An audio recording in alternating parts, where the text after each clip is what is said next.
Welcome back, everybody, to Underage Packers. I'm Joey. Today, we're going to be talking about the latest developments in the Aaron Rodgers saga, including yesterday. We got some interesting developments. Aaron officially not attending the Packers' a voluntary organized team activities, announcing it all today.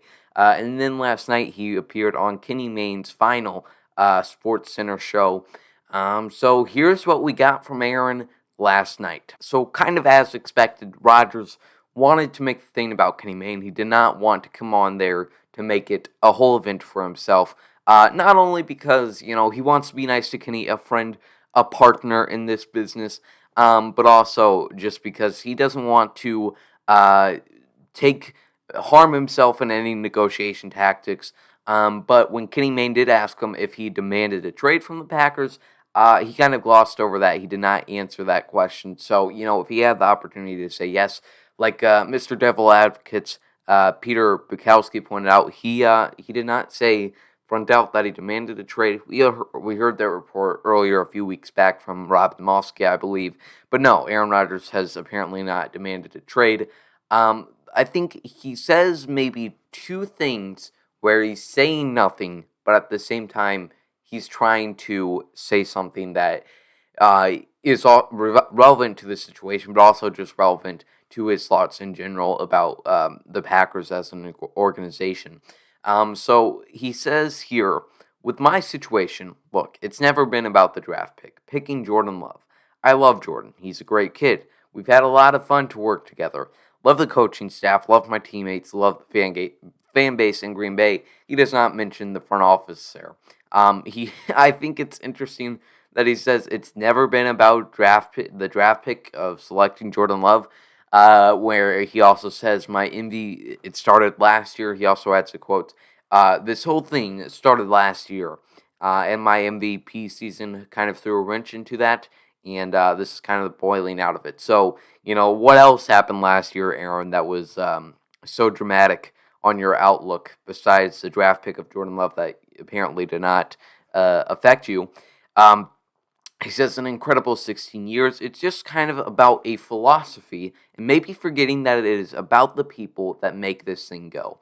And I guess what he's trying to say there, adding some commentary on the Packers organization, that it's about the philosophy.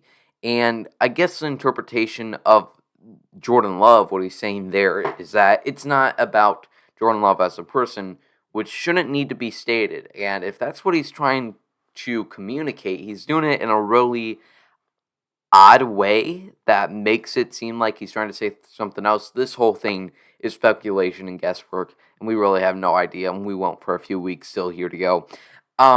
It's about character, it's about culture, it's about doing things the right way, and I think that the right way, what Aaron wants, and maybe it has something to do with releasing players that he was a fan of, Jordy Nelson, Jake Kumro. But at the same time, Aaron, this is a business. Jordy Nelson, although Jimmy Graham did not turn out to be too spectacular, too great of a use of money that could have been allocated for Jordy Nelson, who would have been overpaid anyways, it's a business. Aaron also had his famous quote about the people that make up this organization, but it is always about the people, and that's the most important thing. Green Bay has always been about the people.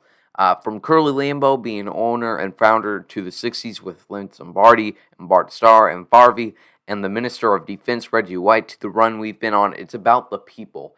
And I guess what he's saying there, and with his kind of spiel about, the philosophy of the organization, is, I don't want to make him out to this evil monster, but that he thinks Green Bay isn't what it is without him, to put it lightly, to put it generous interpretation of Aaron Rodgers, and it certainly isn't.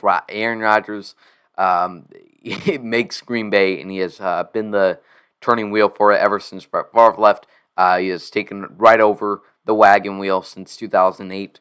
But I also feel what he's trying to say there is, so pay me, commit to me like I'm bigger than you. Like I'm bigger than this organization. It's always been about Curly Lambeau. It's about Bart Starr. So it's not about you, Mark Murphy. It's not about you, Brian Gutekunst. Uh, Respect me like I am. Give me input on personnel decisions. Your philosophy is flawed. How you run this place is flawed. And that's what Aaron Rodgers has to say. We still, in my opinion, that doesn't give us too much to work with. We still don't know exactly what he wants. Um, he said he doesn't want Brian Gutekunst fired. He said that to Mike Tirico. Brian Gutekunst said that it is not to his knowledge that Aaron Rodgers wants him fired. So what he wants is kind of still out there to be determined, interpreted. He did not attend OTAs like I mentioned, which for fair credit is it's voluntary. However, Aaron Rodgers has always attended OTAs. Last year, though, after they got canceled or moved virtually due to COVID, he did speak extensively on the Pat McAfee show, any other interviews he did, that after an off season of not having to work out that arm and not pushing himself too far, he felt the best in the best condition he ever had. So, although it is probably a negotiation tactic, yeah, I wouldn't be surprised if last year made Aaron realize he could go without some OTAs, and he'd rather party in Hawaii like he is now.